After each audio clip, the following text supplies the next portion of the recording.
जवळपास किती वर्ष होत आहेत? चालू ह्या 6 महिन्यामध्ये आम्हाला जी माहिती मिळाली होती ती आम्ही CID ऑफिसला कळवली. 3 वेळेस हा आरोपी गावाकडे येऊन गेला, 3 वेळेस, आणि ही माहिती खरी होती. आणि त्यांनी देखील मान्य केलं की हा आरोपी तिथं आलेला होता. परंतु त्याच्यावर त्यांचं जे तपास आहे किंवा त्याला शोधाशोध चालू आहे, त्याच्याकडे कुठलाही मोबाईल नाही किंवा तो मोबाईल वापरत देखील नाही. म्हणून या यंत्रणेला अडचण येऊ शकते, अडचण आलेली आहे. परंतु यावर काय करायचं आणि आरोपीला कसं जेरबंद करायचं यावर आम्ही लवकरच विचार करून आम्हाला त्याला कसं जेरबंद करून, कारण आमच्या सगळ्या कुटुंबाला जीवितास धोका आहे.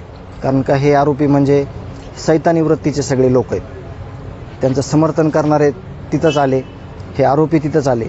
तर त्या गोष्टीवर आम्ही त्यांना मागणी केलेली आहे. लवकरात लवकर त्याच्या मुसक्या ओढून त्याची पूर्ण जिल्हाभरात पोलीस प्रशासनानं धिंड काढून लवकरात लवकर त्याला जेलबंद करावं अशी आमची मागणी आहे. आणि ते लवकरच होईल अशी आम्ही अपेक्षा ठेवतो. त्यांनी कोणाची भेट घेतली तर काय अशी माहिती तुम्हाला थोडीफार मिळाली? त्याच्या घरी येऊन तो म्हणजे ह्या 6 महिन्यामध्ये कुठल्या वेळेला आला काय एवढं डिटेल नाही, पण तो 6 वेळेला गावात येऊन गेला अशी माहिती आम्ही दिली होती सगळ्या यंत्रणेला. तर बघू आता पुढच्या काळात आम्हाला अपेक्षा आहे की त्यांनी लवकरात लवकर म्हणजे त्याला पकडण्यात यावं आणि त्याची पूर्ण जिल्ह्यामध्ये धिंड काढून त्याला जेरबंद करण्यात यावं.